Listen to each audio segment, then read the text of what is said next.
Welcome back once again to another episode of WVU Marketing Communications Today, a live show right from West Virginia University that sits squarely at the intersection of data-driven decision-making and marketing practice. And the man who'll make sense of all that for you is on right now, Lee Silverman. Hey, Lee. Hey, thanks, Paul. I am your host, Lee Silverman, and we are happy to have you with us for our discussion on the Persuasion Code. Is there really part of the brain that decides? Most of our attempts to persuade are doomed to fail because the brains of our audience are wired to automatically reject messages that disrupt their attention. Most people believe that persuasion is more art than science because there has not been a single complete scientific model of persuasion. Today, we will learn that persuasion can be linked to brain science and that the primal brain of your audience drives their decision-making process. We will also discover what can stimulate that primal organ and how this translates into critical questions needed to address and maximize the probability to persuade. Joining us momentarily is our guest, Patrick RENVOISECo. Patrick is the co-founder and chief persuasion officer at SalesBrain. He is an expert in complex sales, and his background includes having been in charge of business development at both Silicon Graphics and LinuxCare. While marketing supercomputers and multi-million-dollar software solutions to some of the world's most brilliant scientists at NASA, Boeing, Shell, Airbus, BMW, and more, he became fascinated with the human brain. Patrick began investigating a scientific model to explain how humans use their brain to make buying decisions. He spent 2 years researching and formalizing the first 100% science-based persuasion model called NeuroMap. In 2002, Patrick and his business partner, Dr. Christoph Morin, co-authored the first book on neuromarketing and published NeuroMap. This proprietary, award-winning methodology has been used for the past 16 years to help over 6,000 companies worldwide scientifically persuade. Patrick, we're so happy to have you join us. Welcome to Marketing Communications Today. Let's jump right into this. Tell us about the primal brain and why this should matter to marketers. For a long time, we thought that, the decision-making process was made by one pounded organ. But a few years ago, researchers started to realize that we don't have one self, we have two selves. There is on one end the rational us, and there is also the primal us. And researchers like Daniel Kahneman, who won the Nobel Prize in Economy in 2002, were able to demonstrate that in reality, the decision-making process is driven by our primal self, by what we call the primal brain. So what's been really critical for us to realize is that that primal brain follows some rules of rationality. In other words, we make irrational decisions, but there is some rationality in how irrational we are. So the whole purpose of our work is to establish some rules of rationality to explain how this primal brain works. Okay. So, as you mentioned rational decisions, is it true that humans rarely make rational decisions? And can you tell us more about cognitive biases? In fact, another researcher by the name of Dan Ariely wrote a book called Predictably Irrational. And there is no such thing as a rational decision. It does not exist. In fact, one of the greatest experts on the world of decisions and emotions in the brain is a professor. His name is Antonio Damasio. And Damasio demonstrated that we make emotional decisions and then we rationalize them, not vice versa. So, again, there is no such thing as a rational decision. There are 188 rules of irrationalities, if you want, and we call that biases. Rule that explains how and why we make these irrational decisions. But again, what is new that we're revealing in our book is how to connect those rules of irrationalities with a simple process that everybody can follow if they want to maximize their capacity to influence others. So maybe I'll give you one example of these rules of irrationalities or the cognitive biases. In fact, the one I'm going to talk about is one of the oldest, and it's called the Recency primacy effect. Here is what happens. If we were rational decision-making machines, and if our brain was processing information linearly, we would remember things linearly.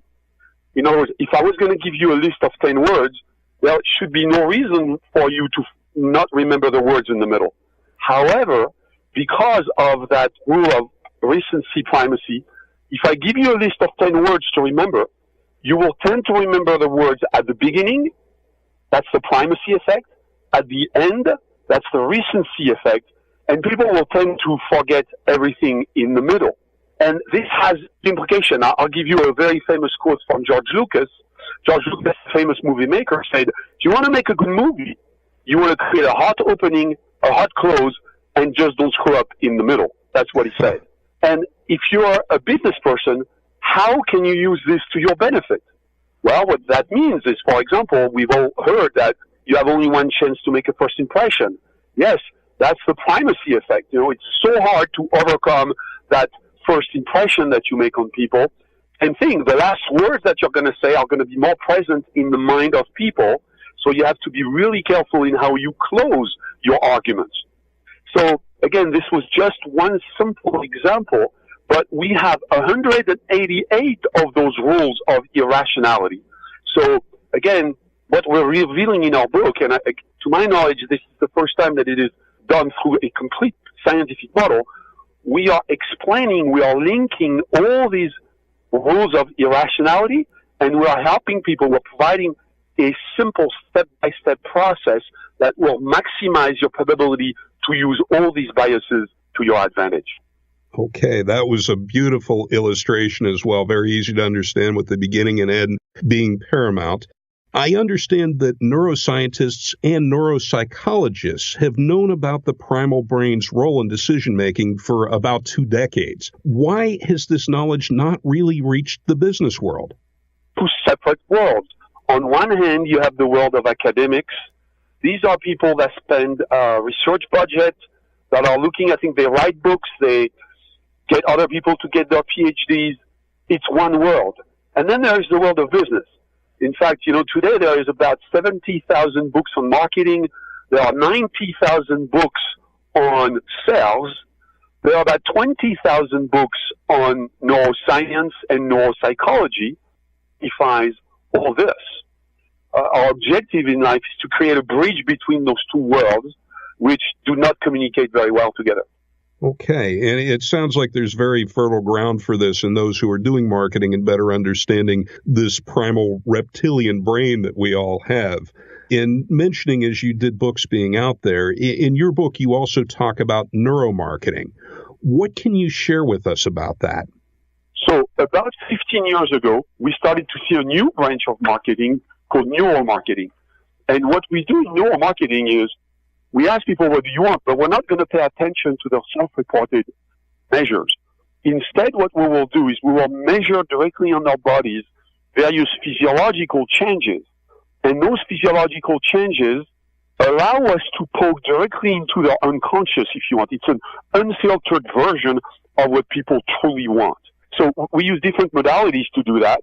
Some modalities include we measure how people's skin changes resistance. In other words, when people get excited or when they get sad, it changes the resistance of your skin. We also measure the emotion that people are displaying, not again based on what they say. Instead, we measure it based on how they contract the 43 muscles on their faces. We measure their change of tone of voice because your voice is controlled by a very specific area of the brain, and it takes a professional liar to not change his tone of voice as he's lying. We use EEG, we use EKG, so we use all these different modalities to get a much better picture about people truly want. And that's what neuromarketing is. Well, that's really fascinating. And thinking about marketing and other tools that have historically been used, if we think of focus groups, if we think of surveys, interviews, these things have the potential deficit in which someone could be doing us lip service and trying to tell us what they think we want to hear, perhaps as opposed to what they're thinking, or maybe they don't even necessarily know what they're thinking, but these tools you mentioned seem to be able to measure and unlock what's really there, whether they're aware of it or not, if I understand correctly. Yes, it's using a direct way of doing these measurements as opposed to using people's self-reported measures where they have a hard time to express using words what they really feel about a product. And as you said, there is another aspect, which is we know also that, for example, imagine if I'm going to answer a few questions about Coca-Cola. We know that people tend to give the answers that the questioner is asking for. In other words, we know people try to please the people that are questioning them. Well, I think if I understand from Paul correctly, we're looking at taking a break, and we'll be coming back here in just a few moments. So please stand by for us. We'll resume our talk with Patrick RENVOISE on the Persuasion Code. All right, and as we digest all that information he's been giving us here, on a brief mention about West Virginia University's online data marketing communications program. It's the first graduate program of its kind, focusing on strategic thinking, critical problem solving, and informed decision making. The data marketing communications program prepares you for your career by learning those innovative tactics from award-winning faculty and leading thought leaders like our host and our guest here today. You can learn more at dmc.wvu for West Virginia University, dmc.wvu.edu.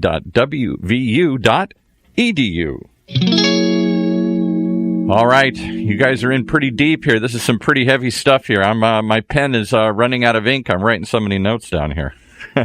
We'll pick it back up. This is our talk on the Persuasion Code. Is there really part of the brain that decides? And our guest is Patrick RENVOISE. Patrick, we've talked about the importance of the primal brain in marketing, but how does one reach it? So we've established that those 188 cognitive biases can be summarized into what we call stimulus, and we found 6 of them. In other words, because it's a brain that's ancient, it's a brain that's approximately 500 million years old, and if you want to compare it with the rational brain, the rational brain is only about 5 to 10 million years old. So this primal brain is really ancient, and because, internet did not exist back then, those stimulus, there are only 6 simple ways you can stimulate that brain. So let me review them very briefly. The first one is, it's a brain that is expecting a personal stimulus. In other words, it's a brain that is completely selfish. It does not know compassion at all. It's a brain that's all about me, me, and me. The second stimulus is contrast. It's a brain that needs contrast to decide. And here is what happens. A typical brain processes about 11 million bits of information per second. Unfortunately, you can only focus your attention on about 50 bits per second. So how do you decide among 11 million bits per second which one you're going to pay attention to? Well, you use contrast. An example of this is if you're driving in the night and everything is dark, and all of a sudden a light flashes on your right side, instantly, almost like a reflex function, your head will turn towards the flashing light. Why? Because there is a lot of contrast between that flashing light and the dark around. So it's telling your brain, well, there is a potential danger there. I have to put my attention there. Right? So to trigger that primal brain, you need to have contrast in your stimulus. Third stimulus is tangible. Tangible, that means that it's a brain that only understands very down-to-earth, very simple stimulus.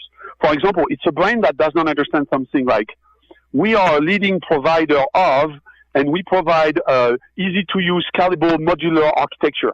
Why? Because all these concepts are highly intangible. In fact, it's a brain that the expert also called a pre-verbal brain.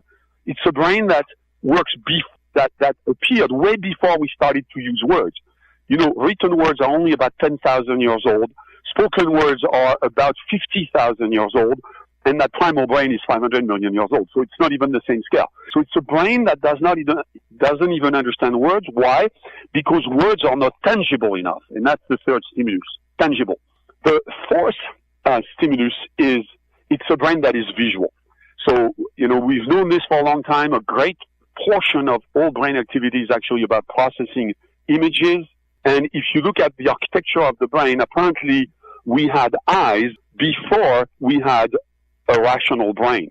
In fact, a lot of animals, most animals, have eyes, and that means that the primal brain existed, has been existing for a long, long time, and that optic nerve is actually very fast. The optic nerve in the brain provides about 50 times the amount of information that the ear is bringing to the brain.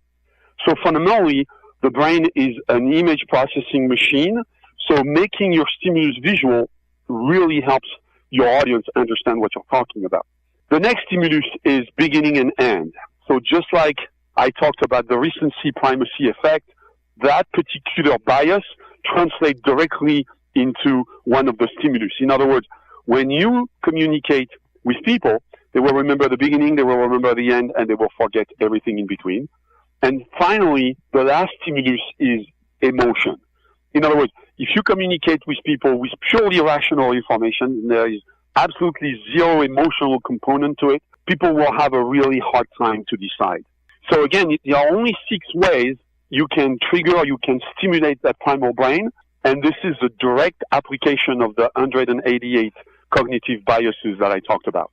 And as you mentioned the aspect of contrast, I had the pleasure recently of watching your TED Talk, and I would urge our listeners to search for this on YouTube if they haven't yet seen it. And there were some beautiful examples of contrast on there that the audience was just strucken by, as well as I was. So having only 6 ways or stimuli that can reach the primal brain, what does it mean for savvy marketers? What we've done is we've translated further those 6 stimuli into 4 steps. Now, I will review briefly those 4 steps. But the first step is you have to diagnose the pain of your audience. And what I'd like to do is I'd like to take a very, very simple example to illustrate all these different steps. So imagine you're trying to sell water. Most people that are trying to sell water, they start by talking about the water, how fresh the water is, how pure it is, etc. But the best and most effective way to start to influence an audience is not by talking, but it is by listening to the people, and it is about listening about what we call their pain. And their pain are going to be conscious or unconscious negative emotion that your audience experiences. And the notion of diagnosing the pain, you need to do that because fundamentally that primal brain is personal, it's selfish, it only cares about me. So again, if you're trying to sell me water and you start by talking to me about your water, you display a very selfish behavior. Whereas if you start to ask me, what are you thirsty for? And you have a headache, maybe you need to drink more water. So if you show me some level of compassion, if you start to ask me questions, if you put me at the center of your discourse, then I will be willing to open up to the idea of starting to buy from you. So the first step in our process, diagnose the pain. Then the second step, and again, you need to do that because that primal brain is personal. The second step is about how do you use contrast. And the second step is you need to differentiate your claims. Because here is what happens. If you're selling water, most likely you have competitors that are also trying to sell the same water to the same customers. And if the customer does not see the difference between your water and all your competitors' waters, then you're not maximizing your probability to sell. So you have to find something different about your solution, and you have to find that difference at all cost. So I want to take you to another example here. Now, let's imagine you're trying to sell home-delivered pizza. What do you think is the number one pain of people who buy home-delivered pizzas? Wow, I'm guessing hunger. Well, hunger, interestingly enough, I would not call it a pain. I would call it a need. In other words, people are aware that they are hungry, right? That hunger drives their behavior, but it's almost at the conscious level. But there is something at the unconscious level that drives people's behavior to buy home-delivered pizza even more predictably. And let me tell you a little story. 35 years ago, there was a small pizza shop in the area of Detroit. And when they tried to figure out what was the number one pain of the average consumer of pizza in our country, they discovered that that pain was the anxiety of not knowing when the pizza would arrive. As a result, they chose a slogan, and their slogan was 30 minutes or less, or it's free. And as you recognize, that little pizza place is known as Domino's, and they became number one in the business. Now, they didn't become number one in the business because they made the best pizza. They became number one in the business because they identified the pain, and then they built a complete organization around that notion that they would be the best at eliminating that pain. In other words, the pizza is not the business. The pizza is just an accessory to the business, and Domino's is a FedEx organization. So that's the pain. And what now is the claim of Domino? Well, Domino's claim is not so much about the quality of the pizza, but it's about their promise that they will deliver it to you in 30 minutes or less. So the claim of Domino's has nothing to do with the pizza itself, but it has everything to do with how quickly they will deliver it. And why did they choose this? Because they realized early in the development of their company that the anxiety of not knowing when the pizza will arrive, which is, again, as you can tell, it's a deep emotion in the brain of the audience, that was driving their behavior. So it's the second step. After you've diagnosed the pain, you need to differentiate your claim.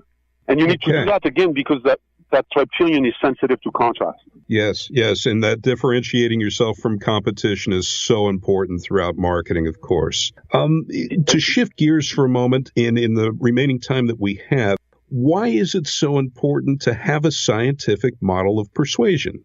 Well, it's important because, first of all, then you can apply a process. In other words, you can get much better, much more predictable results in what you do. So that's the positive side for the marketeers.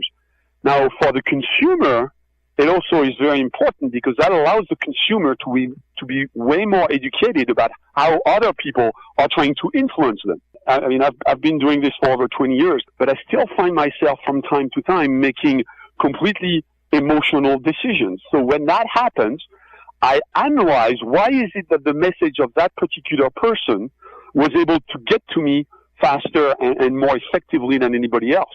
So being able as a consumer, when people are trying to manipulate you, is critical.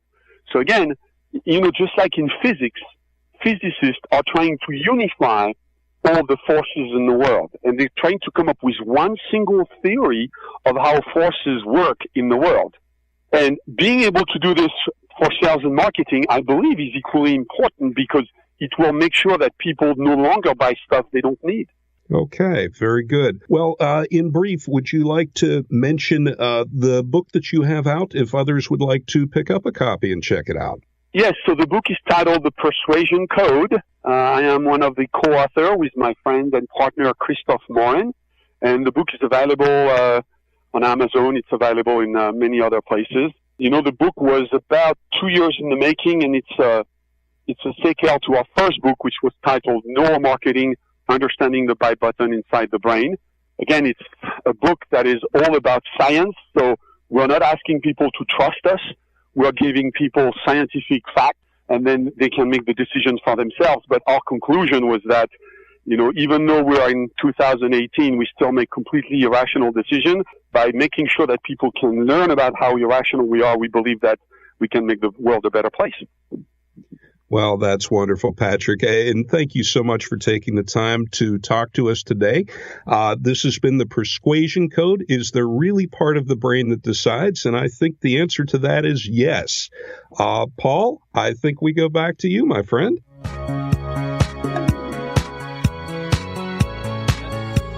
You've been listening to another episode of WVU Marketing Communications Today. Boy, we're stumbling through this one here today, but hang in there. Right here on the Funnel Radio Network for at-work listeners like you.